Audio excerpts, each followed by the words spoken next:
Hello friends, welcome back to my channel. আজকে আমি আপনাদেরকে কাঁচা আলু দিয়ে কুরকুরে আলুর চিপস বানিয়ে দেখাবো। তো ভিডিওটা স্কিপ না করে পুরোটা দেখবেন, আশা করি আপনাদের ভালো লাগবে। এই আলুর চিপস বানানোর জন্য 4টে আলুকে খোসা ছাড়িয়ে পরিষ্কার করে ধুয়ে নিয়েছি। এরপর আলুগুলোকে আমি স্লাইস করে নেব। এখানে একটা স্লাইসার নিয়ে নিয়েছি, এই স্লাইসার দিয়েই আমি আলুগুলো স্লাইস করে নেব। প্রথমেই আমি কিন্তু আলুগুলোকে জলে ফেলে দেব, তাহলে আলুর গায়ে কোনো কালো দাগ থাকবে না। তো বন্ধুরা, আপনাদের বাড়িতে যদি স্লাইসার না থাকে তাহলে বটিতে করেও খুব পাতলা পাতলা করে স্লাইস করে নিতে পারেন।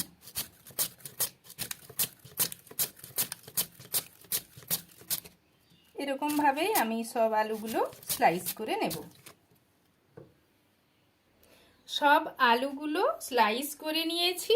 এখন আলুগুলোকে আমি 3 থেকে 4 বার জল পাল্টে পাল্টে পরিষ্কার করে ধুয়ে নেব, যতক্ষণ না পর্যন্ত আলুর গা থেকে স্টার্চটা সম্পূর্ণ চলে যাচ্ছে।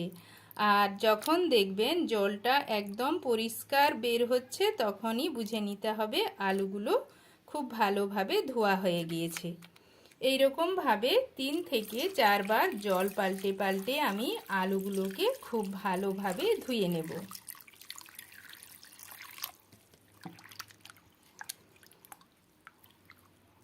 আলুগুলো খুব ভালো করে ধুয়ে নিয়েছি। এখানে একটা সাদা ন্যাকড়া নিয়ে নিয়েছি, এই সাদা ন্যাকড়ার ওপরে আলুগুলো আমি ছড়িয়ে দিচ্ছি। এইরকম ভাবে আলুগুলো ছড়িয়ে নিতে হবে।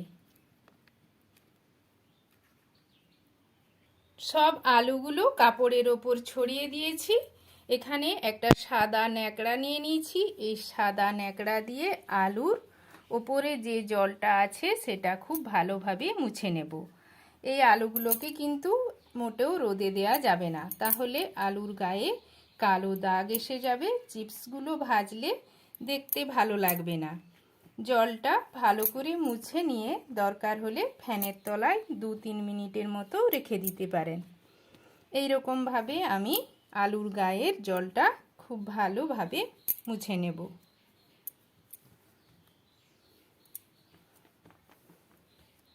আলুগুলোকে খুব ভালোভাবে মুছে নিয়েছি, দেখতেই পাচ্ছেন আলুর গায়ে একটুও জল লেগে নেই। এরপর আলুগুলোকে আমি একটা অন্য পাত্রে তুলে নেব।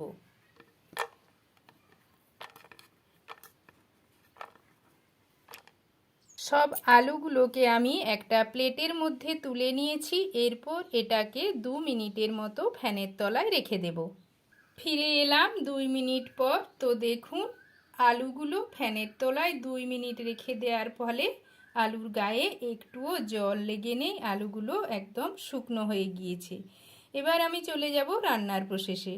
চুলায় একটি কড়াই চাপিয়ে দিয়েছি, কড়াইয়ের মধ্যে দিয়ে দিচ্ছি পরিমাণ মতো সাদা তেল।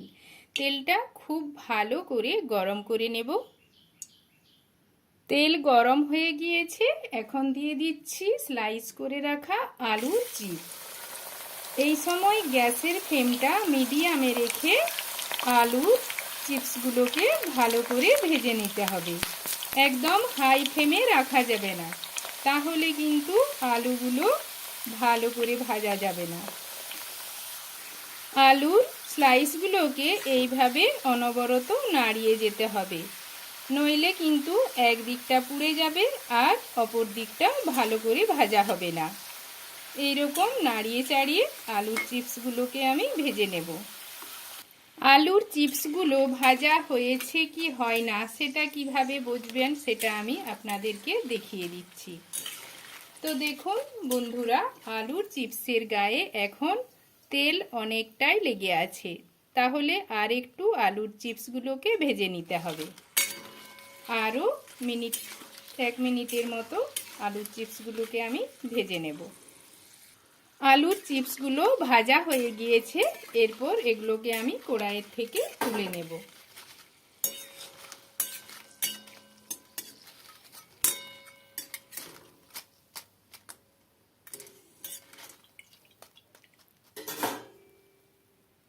তো তো দেখুন আলুর চিপসের গায়ে এখন আর একটুও তেল লেগে নেই। এখন বুঝে নিতে হবে যে আলুর চিপসগুলো ভাজা হয়ে গিয়েছে। আবারও একবার আলু আপনাদেরকে ভেজে দেখিয়ে দিচ্ছি।